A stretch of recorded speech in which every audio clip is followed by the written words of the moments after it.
hal yang menarik. Setiap negara itu punya pendekatan regulasi yang berbeda-beda. Ada yang super ketat, ada yang fleksibel, dan ada juga yang adaptif. Kali ini kita bakal bedah dua kelompok besar. Yang pertama itu bagaimana negara-negara maju itu mengatur finansial teknologi mereka, dan bagaimana negara-negara berkembang itu membentuk kebijakannya sendiri. Nah, kita mulai itu dari kelompok pertama dulu, yaitu negara-negara maju. Bagaimana sih itu mereka menyimbangkan antara inovasi dan stabilitas keuangan mereka? Nah, kalau kita lihat negara maju itu cenderung punya regulasi yang lebih matang dan berlapis, tapi juga fleksibel di satu sisi tertentu. Misalnya seperti di Amerika Serikat. Di Amerika Serikat itu mereka itu menerapkan pendekatan rules based, aturannya itu detail dan ketat, tapi juga terfragmentasi karena diatur oleh banyak lembaga, mulai dari Federal Reserve sampai regulator di negara bagian. Nah, ini jadi pelindung konsumen, tapi juga menghambat inovasi karena prinsipnya itu rumit. Itu berbeda dengan di Inggris. Di Inggris itu pakai pendekatan principle based regulation. Artinya mereka itu mengatur lewat prinsip-prinsip umum seperti keadilan serta transparansi. FCA di sana juga itu punya regulasi sandbox yang jadi wadah untuk produk baru. Pendekatan ini itu bikin berkembang, inovasi berkembang, tetapi juga dalam batas aman. Nah, kalau kita bandingkan di Uni Eropa, pendekatan di Uni Eropa itu pakai pendekatan integratif lewat kebijakan payment service direktif. Dari sinilah muncul open banking yang mendorong kolaborasi antara bank dan startup vintage dengan tetap menjaga privasi lewat GDPR. Lalu ada Singapura yang dikenal dengan test and learn approach. Regulatornya itu MAS memberi kesempatan startup untuk mengetes ide startup ini sebelum diatur secara penuh. Nah, pendekatan ini itu efektif buat menyeimbangkan risiko serta inovasi. Dan terakhir itu dari kelompok negara maju, Tiongkok. Nah, Tiongkok itu awalnya longgar biar inovasi berkembang cepat. Tapi setelah risikonya itu naik tinggi di sektor peer-to-peer lending dan kasus penipuan, jadi pemerintah Tiongkok itu langsung menetapkan aturan. Sekarang itu mereka menggunakan pendekatan reaktif dan thinking, termasuk meluncurkan mata uang digital resmi. Jadi negara ini menggambarkan spektrum lengkap dari yang super detail sampai yang sangat adaptif. Wah, menarik ya. Jadi negara-negara maju itu cenderung fokus pada sistem dan stabilitas, tetapi mereka itu tetap berinovasi lewat prinsip dan sandbox. Nah, kalau yang tadi kan itu negara-negara maju. Nah, sekarang itu kita pindah pada kelompok yang negara berkembang. Gimana nih? Apakah pendekatannya itu juga sama atau justru beda arah?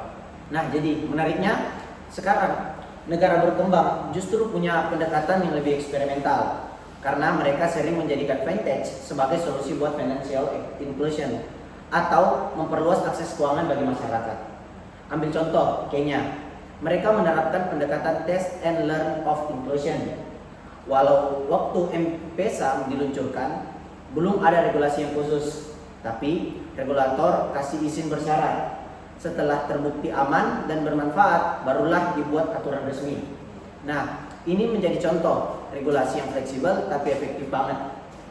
Kemudian dilanjut Brasil bergerak ke arah ke open finance. Maksudnya Bank Sentral Brasil atau Banco Central do Brasil mengembangkan sistem pembayaran instan bernama Pix. Pendekatannya terbuka tetapi tetap terarah. Hasilnya, sistem pembayaran jadi cepat, murah, dan inklusif.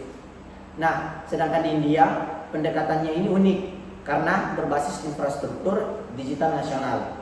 Mereka bangun India Stack yang terdiri dari Aadhaar untuk identitas digital, UPI untuk pembayaran instan, serta IKYC untuk verifikasi. Jadi, regulasi mereka tidak hanya mengawasi, tetapi juga menyediakan fondasi teknologi agar inovasi bisa berkembang dengan aman. Nah, terakhir di negara kita, Indonesia, pendekatannya disebut dengan hybrid proporsional, yang artinya inovasi dikasih ruang lewat regulatory sandbox, OJK, dan BI.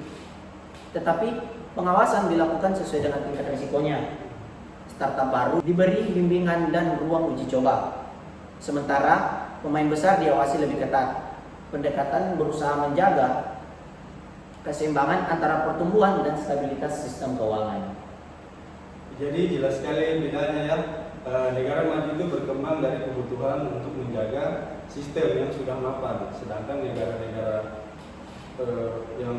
negara berkembang itu berfokus pada inklusi dan percepatan inovasi. Tetapi ujung-ujungnya itu sama, keduanya itu butuh regulasi dan adaptif yang seimbang. Nah itu betul itu. Kuncinya adalah balance. Jadi kebebasan berinovasi itu naik, keamanan juga harus naik. Nah, dan jangan lupa kolaborasi antara regulator, pelaku industri, dan masyarakat juga menjadi hal yang penting. Karena tanpa dialog, regulasi bisa ketinggalan zaman. Tadi kan kita udah belajar nih tentang regulasi dan kebijakan fintech di berbagai negara. Dan ada juga sedikit penjelasan dari negara Indonesia. Nah, sekarang kita mau tahu dong lebih dalam tentang regulasi dan kebijakan fintech di Indonesia. Baik, ya, regulasi dan kebijakan finansial teknologi di Indonesia itu atau yang di negara kita itu telah mengembangkan regulasi finansial teknologi yang menyeimbangkan antara inovasi dan perlindungan konsumen.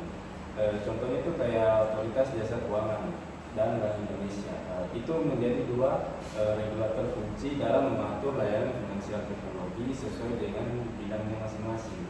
Contohnya, OJK itu untuk di finansial teknologi lending dan untuk investasi.